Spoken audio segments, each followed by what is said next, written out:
वर्मनदीप Kaur ji, Australia से। राधे राधे महाराज जी। महाराज जी, आपके जैसा सबसे प्यार से बात करना कैसे सीखें? कोई कैसा भी प्रश्न करे पर आप वैसे ही एक समान प्रेम से समझाते हैं, ऐसा स्वभाव हमारे अंदर कैसे विकसित हो? ये स्वभाव हमारा नहीं, हमारे प्रभु के द्वारा दिया हुआ है। हमारे प्रभु ने हमको दिया है। अगर आज के 20 वर्ष पहले देखते तो स्वभाव कुछ और था।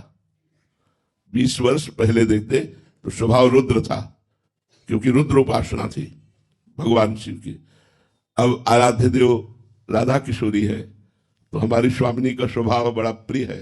सहज स्वभाव पर्यो नवल किशोरी जू को, मृदुता दयालुता कृपालुता की राशि है। ने कहूँ न रिस कहूँ, भूली हूँ न होत सकी, रहत प्रसन्न सदा हे मुख हास्य है। ऐसी सुकुमारी प्यारे लालजू की प्राण प्यारी, धन्य धन्य धन्य तेई जय लिखे उपास्य है। तो ये इष्ट के द्वारा दिया हुआ कृपा प्रसाद स्वभाव है, हमारा नहीं है। ये हमारे इष्ट के द्वारा दिया हुआ है। वही कृपा प्रसाद जिसको दे दे उसके हृदय में जागृत हो जाए। ये मेरा नहीं, मेरा स्वभाव रुद्र था।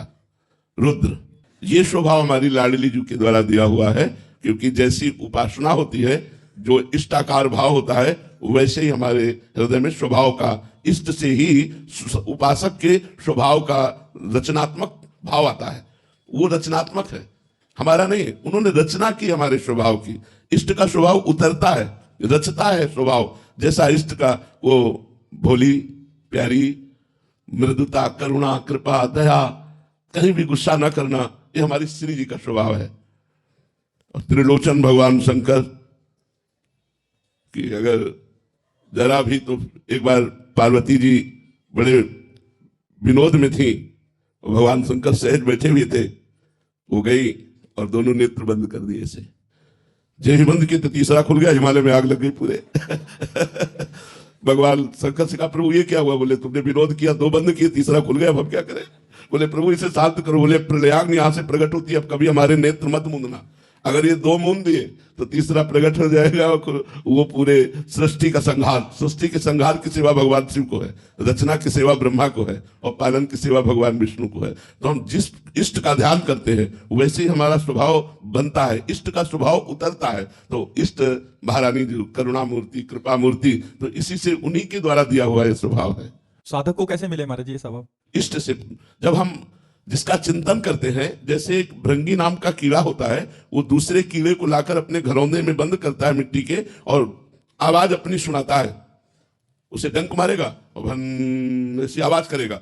वो डरवश उसकी आवाज को सुनता है और सुनकर उसका चिंतन करने लगता है, तो बिना शरीर छोड़े वो भृंगी कीड़ा बन जाता है। ऐसे ही जब हम अपने इष्ट का चिंतन करते हैं तो बिना शरीर छोड़े ही इष्टाकार वृत्ति प्रकट हो जाती है। जब कोई तन्मयता को प्राप्त होता है तो अपने लोग भी कहने लगते हैं, मनुष्य नहीं, ये तो साक्षात भगवान है। क्यों? क्योंकि वो भगवान में तन्मय हो रहे हैं। भगवान की जो महामहिमामयी कृपा है उसको चारों तरफ से घेर लेती है, दिव्य सद्गुण आ जाते हैं, उसका स्वभाव वैसे ही हो जाता है जैसे इष्ट का स्वभाव होता है, वैसे स्वभाव आ जाता है। महाराज जी, हमने तो मतलब प्रभु को देखा नहीं है, इष्ट को देखा नहीं है, तो गुरु को प्रकट में देख रहे हैं, तो गुरु में भी तदात्म होने से महाराज जी वैसा ही स्वभाव, इष्ट की ही प्राप्ति हो जाएगी, इष्ट भाव की ही प्राप्ति हो जाएगी, क्योंकि गुरु प्राप्ति कराने के लिए ही आए हुए हैं। इष्ट ही गुरु रूप आया हुआ है। अगर हम गुरु के वास्तविक स्वरूप को देखें तो साक्षात राधा वल्लभ लाल ही गुरु स्वरूप में है, दूसरा कोई नहीं है। वही गुरु है। व्यक्ति कभी गुरु नहीं होता और गुरु कभी व्यक्ति नहीं होता। गुरु साक्षात परब्रह्म तस्मै श्री गुरुवे नमः। वही भगवान गुरु रूप धारण करके हमारा मंगल करके हमारी भाषा में हमारे को समझाते हैं और इस असत माया में संसार से हटाकर अपने दिव्य चिदानंद रस का पान कराते हैं।